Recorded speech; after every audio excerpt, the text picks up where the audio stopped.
Mabuhay, marhaba, and welcome once again. We're again working on my wife's Audi A3 8P Sport. It's got a bit of a knock on the front, which I suspect is going to be the anti-roll bar link arms. Quite a common fault.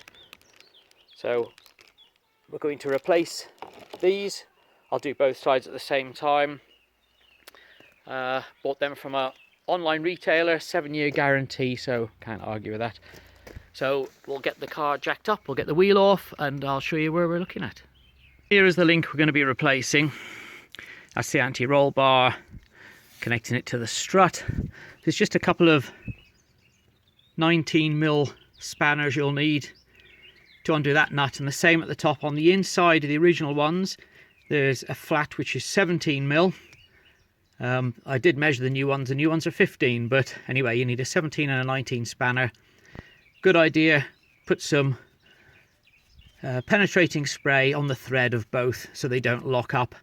You will need the spanner as soon as they've start to come undone, because they are nylock nuts. I've turned the steering just so I can get the spanner on the back of that quite easy. Easier to use a ratchet on the top, but you'll need a spanner for the bottom. So we'll get that off. The anti-roll bar itself will spring up, so you've got to be prepared for that.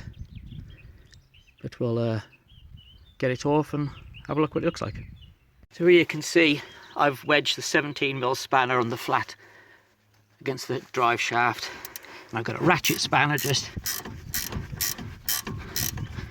wobbling around quite a bit, but you get the idea. It's going to be very tight because of all the years of mud and salt, but if you can't get a ratchet on, get a good spanner, not your ratchet spanner, and give it a good whack with a hammer. It'll come off then.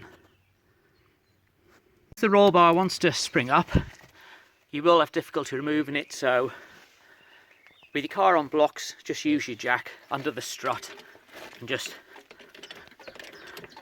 keep jacking it up there, and you'll see the bolt will come loose. Easy to remove then. Same on the top. There we go when it's out.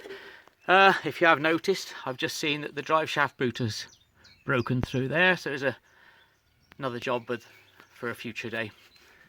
And at the top, I think we can see why we'd got a knock on the front. I think that one's well past its best before date. So we'll get them changed and cure the knocking on the front. Here we are, fitted, tightened up, dropped down. Just a matter of putting the wheel back in, or on rather, and torquing the wheel nuts up to where are we? 90 foot-pounds. Don't think that my use of Beta tools is in any way an advert. It's not whatsoever. It's just the tools that I prefer to use. So that's it. Wheel back on, torqued up. Many more trouble-free miles after I've sorted that boot out, of course. So that's it. Thanks for watching. I hope you found this partially informative. So, peace.